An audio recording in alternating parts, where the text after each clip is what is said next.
Hello and welcome to my channel, Firzj here. I played Diablo 4 Open Beta as well as Server Slam, and here I tried many different classes, legendary items and builds. I completed an entire Act 1 and reached level 20 on a single character just to see what the early game has to offer. This is my personal opinion about Diablo 4, specifically for the beta. Things might obviously improve on the release, and the devs will implement many quality of life changes, but for now let's begin with the video.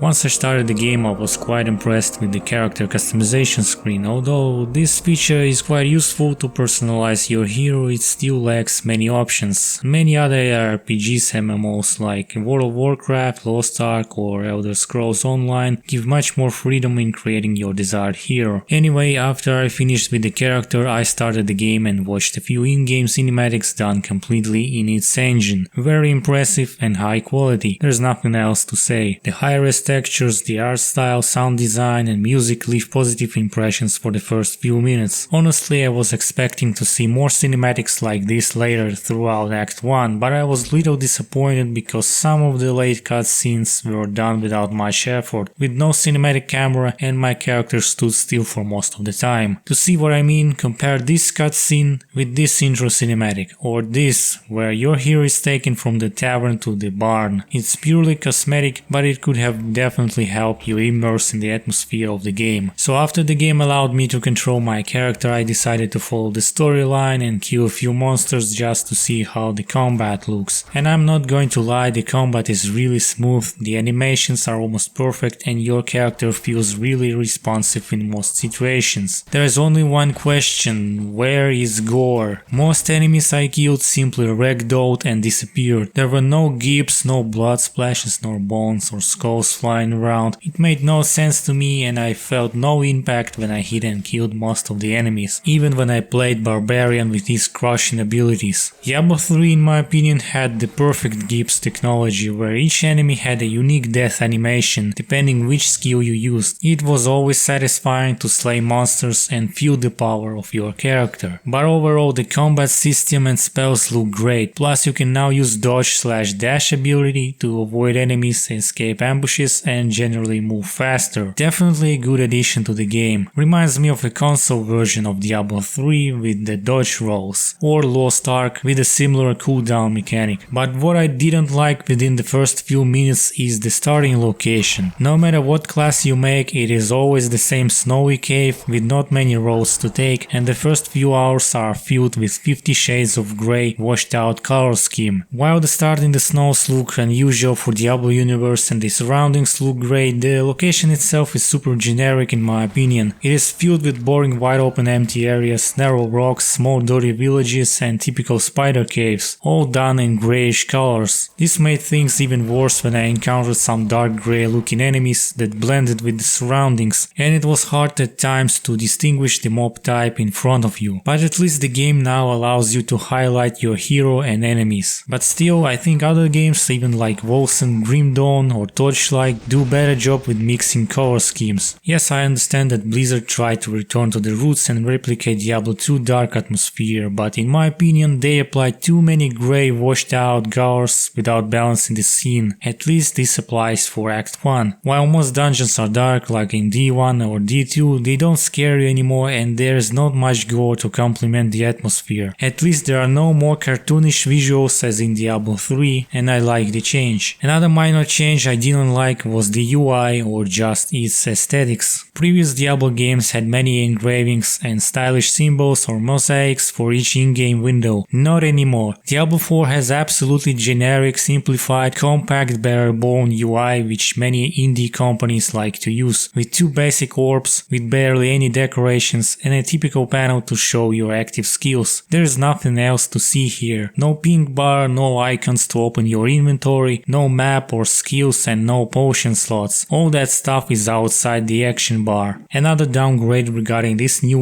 UI is the inventory itself. There is no item management, aka grid system anymore. Some may like it, some not. Every single item you now pick will occupy only one tile. A tiny ring or two-handed sword, it doesn't matter. They occupy one slot. While it certainly simplifies the process of managing your items and saves some time, I think this system played an important role in giving players a choice, which items to pick and which to leave behind. Moreover, this UI felt like it was a rip-off straight from a console version, because most Windows tabs are in full screen, especially the map and your friends list, so you basically see nothing what happens to your character. Keep in mind that you are now playing an MMO and there is no pause even if you play solo. I wish Blizzard would redo the UI for PC and make it more compact and well intuitive to read all the important information about your character and navigate the map with an overlay without going full screen. Feels like Diablo 4 was initially designed exclusively for consoles and not PC.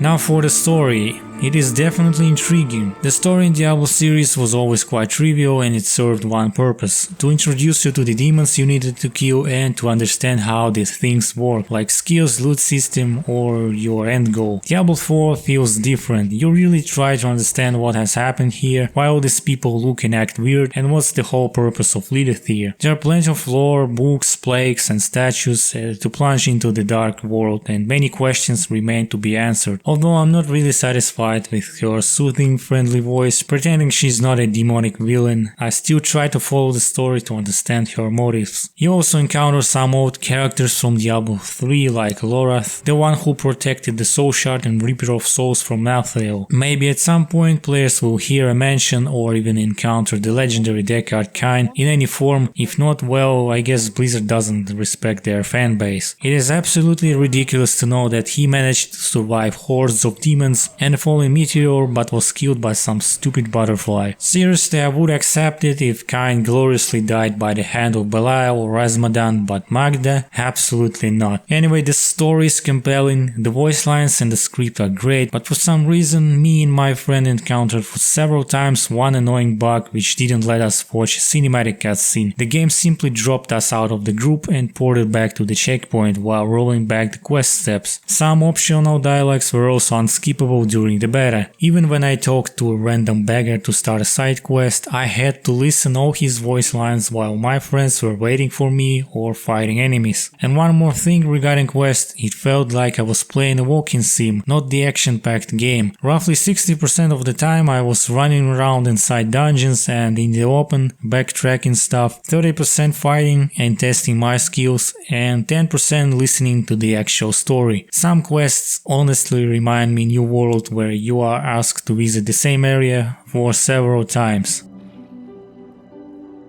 Let's now talk about the quality of life. When I played the beta, I had many questions and inconveniences with the reworked UI and quality of life changes in general. It feels like Blizzard never made Diablo 3 or World of Warcraft, because most essential QoL are missing. Was it so hard for them to make a list of best practices to leave players satisfied? I don't know. For example, you can't progress a story quest if your ally is far away. You can't share a side quest with your partner. He must pick a quest by himself. You can also track only one quest. It doesn't matter whether it's a side quest or main, you can't track them simultaneously. It appears the MMO features from 2004 game were simply abandoned. There's no search bar in your friends list. How am I supposed to find my friends fast? I have no idea. And also there is no search to be found in your stash tabs, so be ready to search for the right items among all the tabs manually. Since Diablo 4 is a semi-MMO now, there is also one more missing feature, the event calendar. To see what I mean, take a look at Lost Ark or again World of Warcraft. Should we just ignore that feature and take notes instead? How am I supposed to know when specific event or world boss appears? I know that the game informs you about the upcoming world boss 30 minutes before the start, but it's still not enough. Give us the list of all future activities for the entire week or months with times so I can plan my routine. Also, there is no ping option for other players. You can't drop a banner like in Diablo 3 and you can't ping your minimap. Well, at least you can now put your pin on the map and other players will be able to see it. Will they add most of these features before the official release? I don't think so. The devs are pretty much busy polishing Act 1 and balancing classes, while the rest of the content remains untested.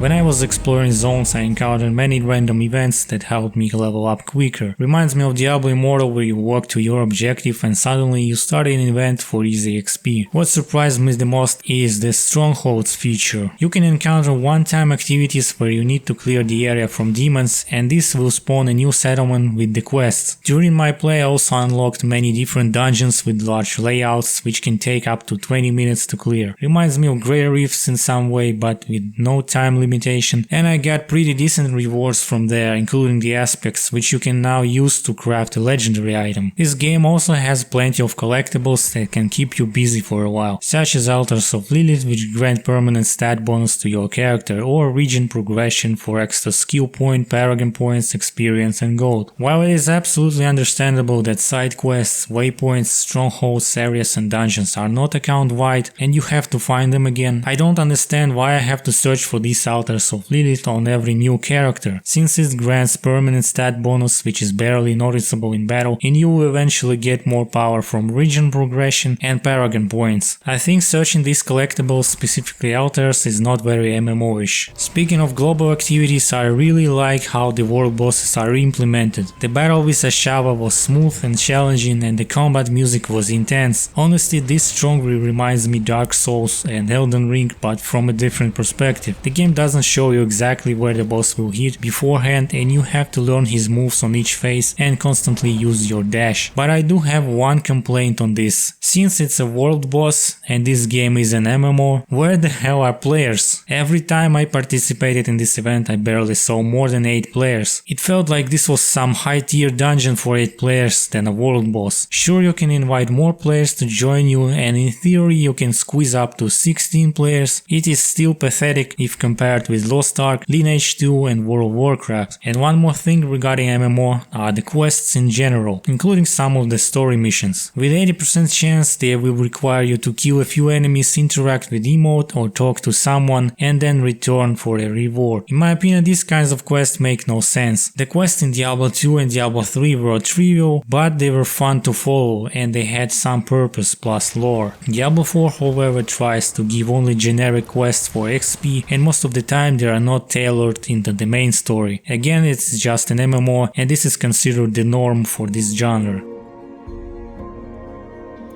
There is not much to say about trading yet, but it seems that Diablo 4 will not have many options to trade stuff with other players. In terms of currencies, only gold is tradable. Clearly it's a good addition to the game, as vendor and crafting prices are relatively high. At times it can be hard to decide to salvage or to sell your items, because gold seems to be valuable in this game, at least during leveling, and so far it looks promising. I hope the endgame part stays true to this balance and players won't have sextillion of gold. As for the items, most of them are either account bound or quality restricted. Just as in Diablo 3, you can't trade legendaries, uniques or altered aka enchanted items, although you can now trade gems, common, magic and rare items. But does a player really need this blue junk when you can easily find them around the world for materials and get much better gear such as legendaries after completing random events and killing monsters? The reason why this trading is so sterile is probably because of the black market traders, who will inevitably use bots and other automation tools to get tons of items to collapse the economy. I guess Blizzard wants to get rid of those traders, but this certainly limits possibilities for legit players. Personally, I've never used this feature to give other players blue or yellow items. It doesn't make much sense to me, as well as in Diablo 3. In my opinion, World of Warcraft still has a perfect trading system since its launch in 2004 because of the auction house and the loot system in general.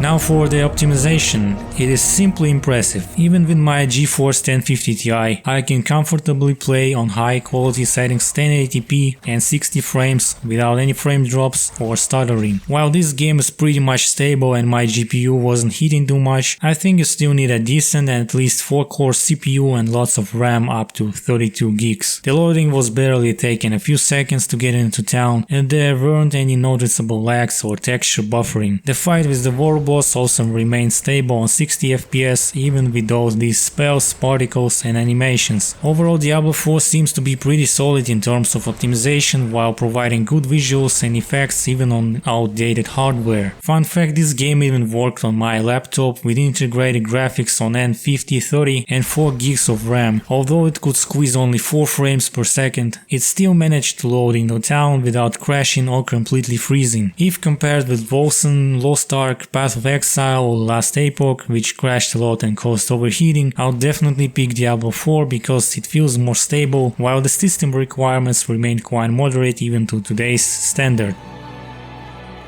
I don't know much about microtransactions just yet because Blizzard hid the paid shop menus in the open beta. According to their feedback after the de-immortal business model, Blizzard have no plans to make Diablo 4 heavily monetized. It will only have cosmetic skins, battle pass and probably some seasonal premium exclusive items. Most MMOs nowadays have paid character transfers, XP boosters, loot boxes, so Diablo 4 may still include some of this in a distant future. Similar formula existed in Overwatch 1. Where you pay for the base game and you can pay extra for loot boxes with the currency and in-game skins. Now Overwatch 2 is free, but you pay more for battle passes and loot boxes. Although you already pay at least $70 for this premium and well-polished game, Blizzard might still need more money from you to give a fan service content such as new seasons, expansions, classes, DLC zones like in TES Online, premium currency, starter packs and more. If their plan fails to monetize this game, Blizzard will certainly change the rules whether you want that or not.